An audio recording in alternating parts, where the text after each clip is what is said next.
ভাইয়া দেখেন 3 মাস জেল কাটছি না ভাই, কোন না কাটি নাই? ওই 3 মাস জেল কাটতে আইলাম সফরে। আপনি তো জানেন আমার অবস্থা খুব খারাপ এখন ভাই। তোমাদেরকে ধরছিল কেন? কি সমস্যা ছিল তোমাদের? ওই যে নাজমুলের মামলা, আপনার তো মামলাটা নাজমুলের মামলা, ইমরানের মামলাটা দিয়ে আপনি তো জানেন, আপনি তো নাজমুলের দেখাও করছেন, আমরা লোক তো আর দেখা করেন নাই। ওই আমি তো সবার সাথে দেখা করছি, তোমরা ভাই আপনি আপনি আপনি আপনার যে একটা লোক যে 3 বছর আগে আপনার কিডন্যাপ করছিল, ওরে ঢুকাইছিলেন এনে, মনে আছে নি? ওরে তো আমরা মারলাম আপনার কথায়, না মারি নাই? ওরে জিকেন, ওরে তো মারছি আমি আর বাবুই। তো বাবুর সাথে আলাপ করো, এটা তো বাবু ভালো করে। বাবু কই? বাবু ঢুকে যাবো মনে চাই, 1 সপ্তাহের ভিতরে ঢুকে যেতে পারে। বাবুর সাথে কথা বলো।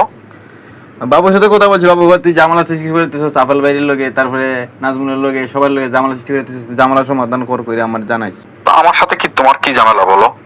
ওই যে ভিডিও এগুলো আপনি মনে কি বাবু তুই শুনছে জানি না, বাবু আমারে আরো বলছে। 1-2 দিন লিটন গাইজির লগে কথা কইছিলাম, পরে তার এখন কথা কই না, ব্লক করে দিছি। এখন লিটন গাইজি মনে না আমার ফটোই মনে ভাইরাল করতে পারে, আমি চিন্তা করি। সে জানে, বলতে পারবো না বাবা। আমি লিটন গাজীকে কোনো পার্সন মনে করি না। সে আমার সাথে যায় না, কারণ আমি তার সাথে কথা বলার কোনো প্রয়োজন মনে করি না। তার মতো থার্ড ক্লাস লোকের বিষয়ে আমি কথা বলতে ইচ্ছুক না। তোমার অন্য কোনো কথা থাকলে তুমি বলতে পারো। মানে ভাইয়া মানে আপনি যদি ঢুকি ভাইয়া, মানে কোনো যায় জামালা না হয় যে আপনি একটু দেখেন আমারে, তাইলে তো আমি ঢুকতাম ভাই। তার তো পথ নাই। কেন? তোমার ঝামেলা কি করবে?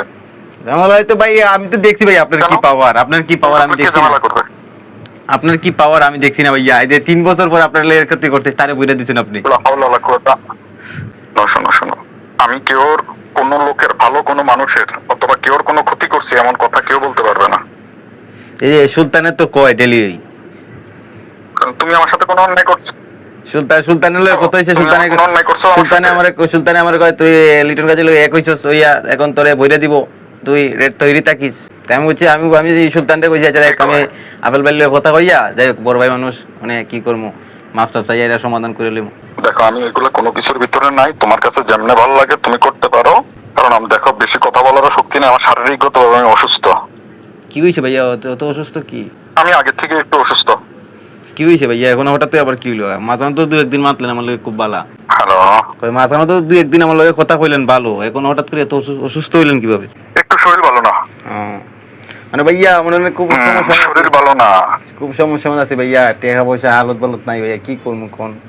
ঢুকতেই বসুদেরও কোন। হ্যালো, ওকে দেখো এগুলো কেমনে কেমনে তোমরা আসো এটা তো আর আমি জানি না। মানে আসলে যদি আপনি দেখেন ভাই, আসলে যদি না ভাইয়া আপনি যদি আসলে যদি দেখেন মনের ভিতরে কিছু না রাখেন তো অবশ্যই আমরা ঢুকবো, বুঝছেন না? আপনার তুমি এক কাজ করো, তুমি আইসা আমার বাসায় এসো, ঠিক আছে? না না আপনি যদি কভার না করেন ভাই, তাইলে তো বাসা গেলে ভয় করে। তুমি আসার সময় শোনো শোনো, তুমি আসার সময় মিষ্টি নিয়ে আইসো, আমার বাসায় চলে এসো সরাসরি, ওকে? তো তো রাগ প্রতি শুরু ভাইয়ের প্রতি তো কোনো রাগ থাকে আর ভয়? তোমার প্রতি যদি রাগে থাকতাম তো তোমার আমি আমার বাসায় আসতে বলতাম। আচ্ছা ভাইয়া ঠিক আছে, সমস্যা নাই ভাইয়া। যে আপনার যদি রাগ না থাকে তো কিছু করার নাই ভাইয়া। ওকে, তুমি আমার বাসায় থাকি। ওকে, তুমি যেহেতু ভয় পাইতেছো তুমি আইসা আমার বাসায় থাকো, যাও। ভাইয়া আপনি ভাই আপনার কোথায় 5 নম্বর উঠে আর বসে ভাই, মানে তোমার বাসা গেলে তো আমার বিষয় নাই ভাই, বুঝছেন? আপনার কোথায় উঠে বসে 5 নম্বর আমার তো জানা আছে ভাই, আমার নিজের চোখের দেখা। তুমি ডাইরেক্ট আমার বাসায় চলে আসো, তুমি আমার বাসায় আইসা আমার বাসায় থাকো, যাও। এরপরে আর কোনো ভয়? ভাইয়া আর কি করবো ভাইয়া, বই থাকবো না ভাইয়া, আপনার কোথায় 5 নম্বর উঠে আর বসে ভাই, বুঝছেন? আচ্ছা, মিষ্টি নিয়ে আইসো। আচ্ছা অবশ্যই মিষ্টি নিয়ে আসবো ভাইয়া, আপনার বাসায় আপনার জন্য মিষ্টি নিয়ে মনে থেকে। আপনার আচ্ছা আপনার ছোট ছোট বাচ্চা বলতে কি কি খায়? আচ্ছা ঠিক আছে, ওকে, তো ভালো থাকো। আচ্ছা ওকে।